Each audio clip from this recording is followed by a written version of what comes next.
Hello YouTube! I'm at hour 15 of being awake today and I'm pretty tired. So this video is just going to be a brief show and tell of some of the recent yo-yos I've had, but not particularly in depth on any one yo-yo. It is Monday night, and what is the date? The 16th, I think, of July. And tomorrow the CLYW Glacier Express, that's this one right here, is going on sale at Yo-Yo Expert. It is similar to, in shape, the Avant-Garde 2 by Yo-Yo Factory, which had an outer cup area that was suspiciously similar to the Arctic Circle, the yo-yo designed by Chris of Caribou Lodge Yo-Yo Works, and the yo-yo that came before, the Glacier Express. So,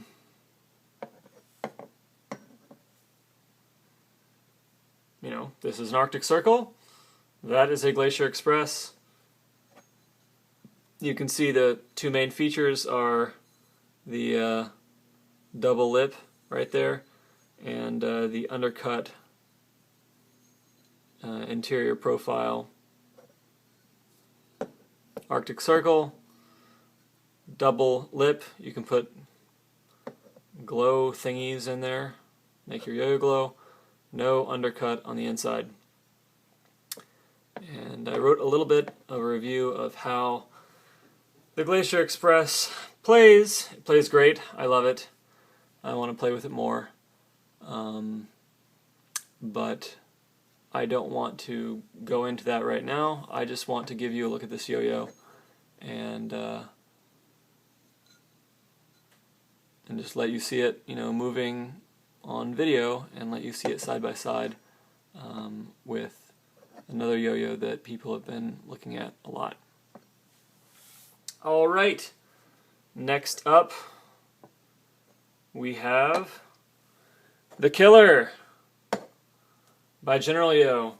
This has seen a very limited release so far, only 15 yo-yos from Yo-Yo Expert. This is General Yo's first V-profile yo-yo geared towards side-style tricks, I think. And yeah, the Killer, KLR, it stands for Kaiser. That's Ernest Kaiser, who makes the yo-yo, out of Riverside, California. James Lee and James Reed and Alex Lee. I'm awful with names. I have been playing with this yo-yo a lot since I got it, and I'm a big fan. I know that on General Yo's Facebook page, which you can find pretty easily, you should go and like them. Ernest has announced Ernie has announced a yo-yo giveaway. So if you like the General Yo Facebook page, you could win a free yo-yo. And they're definitely nice yo-yos. I know in a recent thread he asked what finish people would like on the yo-yo. I saw most people saying a blasted finish, which looks like this. This is a blasted finish. It is more of a matte finish for grinding, and General Yo responded that they listen to their customers. So I am not an authority on the matter, but I would expect to see a blasted KLR come out. I'm excited about that, and this is a really excellent yo-yo. It's really worth mentioning. Oftentimes Ernie has small releases, so it's really best to get your hands on one as soon as you can, because he may or may not make more depending on the time that he has. Next yo-yo is the 303 Tie 5, the first titanium yo-yo in a while by Landon Balk of 303. The machining on this is excellent. The packaging on this is pretty crazy too. It actually comes with a Phillips head screwdriver. And I think it's like an electrical conduit box or something that it comes in. I had pictures online somewhere. Machining on this is wonderful. Oftentimes, I mean, most people don't machine titanium. It's expensive. It's so expensive that oftentimes you have to sell it at a price where you can't sell that many of them. And if you sell it at a lower price, then the margin is cut down a lot. Not only that, but cutting the titanium is more difficult than cutting the aluminum, and it's obnoxious, so people don't do it a lot. The machining on this is absolutely excellent. It's the best, and what I mean by that is the amount of vibe is the least I've seen on any titanium yo-yo so far, which is to say nearly zero. I mean, when you get down to near zero vibe with yo-yos, then suddenly the orientation of the axle starts becoming a factor, and I can say it doesn't get any better than this. It's fabulous. I love it. It's not, even though titanium is denser than aluminum, the Ti 5 keeps more of it towards the center, so it doesn't, it's not a super rim-weighted yo-yo, but it still has the large catch area of something more full-size. So next up is the G2 Albatross. I think there might be a few of these left on g2yoyos.com. The Nessie is the next release from G2. I know that they are still available. I have not yet played a Nessie, so I can't say anything about it. I can say that the Albatross is a great yo-yo. I don't have a Nessie, but I suspect I may already like the Albatross better than the Nessie. If you can find an Albatross, again, the machining on it is very good. No vibe. It's a very, very comfortable yo-yo, and it's great at doing string tricks. And regens. What do we have next? What do we want?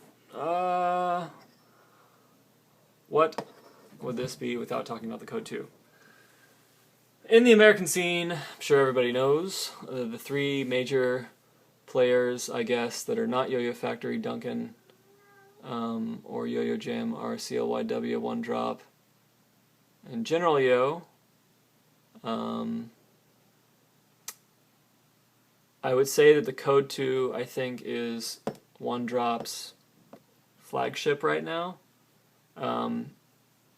The V profile is in vogue right now. That's why we see it here. I think that's probably why we see it in the 303 and also in the KLR. The Cascade just came out from OneDrop. I don't have one yet, but I think the Code 2 was used to win the European Yo-Yo Championship.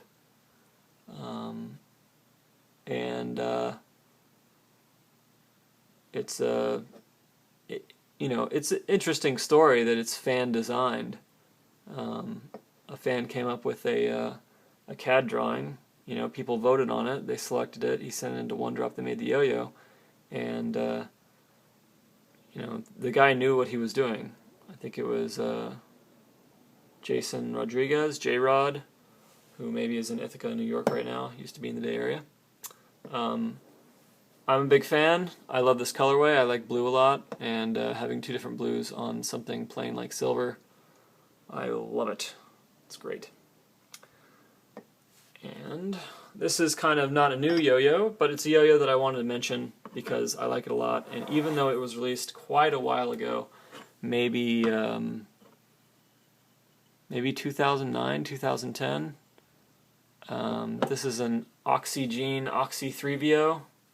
It's a follow-up to the Oxy 3, which is pretty difficult to find these days. Occasionally one will come up on eBay, but the Oxy 3, which was the first Oxygene sold publicly in large numbers, it was wider. It was more of a Night Moves 2 shape because it came out in the time frame of 2004, and it really put Oxygene on the map in terms of quality machining. Oxygene followed up the Oxy 3 with the Oxy 4, which was a much more round-shaped yo-yo. I don't have one here, but when I say round-shaped, I mean something more like, you know, this 303 baseline, or something more like this General Yo 5-star, more round. After the Oxy 4, was it the Oxy TVI and TI and then the Oxy 3 VO? I don't remember, honestly. But they more or less, they slimmed up the Oxy 3, and he added a concave bearing. I'm not sure that this is a metric bearing anymore. This might be a C-sized bearing. Not a huge difference there, but I do think that the concave plays quite well in the Oxy. I don't remember if this is ceramic or not. I'm pretty sure that he put ceramics in the TIs, but I don't know about these. This is the older style Oxy axle system. I think the newer stuff like the Ozone, the Oxy TI 2011, the Oxy TI 2012, those have a different design involving a single titanium hub. It doesn't have the copper insert. It doesn't have the O-ring setup with the, let's see if we can focus on that. Maybe. Yeah, the O-ring setup with the custom machined titanium axle. Fancy, fancy, fancy. This is one of those products where there's not many people with the time or the inclination to build this much custom stuff. You know, the vast majority of yo-yo manufacturers are going to, you know, get a straight screw and just buy 500 at once and then machine the aluminum to accept that directly. And they're not going to, you know, have a copper insert for the titanium in one side. Oxygene typically does not anodize its yo-yos. It has anodized some, the red Oxy 5s notably, but it's instead chosen to do either a polished finish or a satinized finish, and over time, you know, you can see there's a few nicks here in the finish, and I treat my yo-yos really well. I haven't, you know, hit this guy on cement or anything, but over time it's going to show some marks. However, it does feel good. It's pretty good on grinds. I would like to see maybe more of a bead blasted finish, but I still enjoy this. The reason specifically why I'm showing the Oxy 3 VO is because I'm particularly fond of regions. The Oxy 3 VO is very good at them. It's thinner than many other yo-yos that are popular right now. So, for example, if we show this next to the Albatross, you'll see the Albatross is quite a bit wider. That's probably great for, you know, a better allowance in side style tricks, and that's, you know, what I see in the Chris Chia video recently. That was really awesome. But I don't want the yo-yo to touch my hand anymore. I love regions. I've been loving them for the last year or two, and no apologies. So I think I'm at minute 14, and this is going to be near the end of this video. I hope you liked seeing these yo-yos. I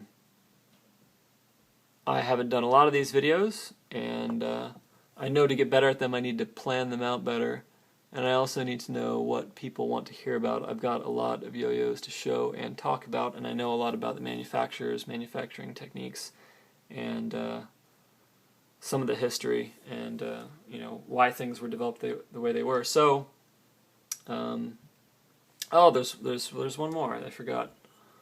One more that I forgot. I have been thinking about 7075 aluminum recently, and I already have some yo-yo recreation yo-yos. I did not yet have a Turning Point yo-yo.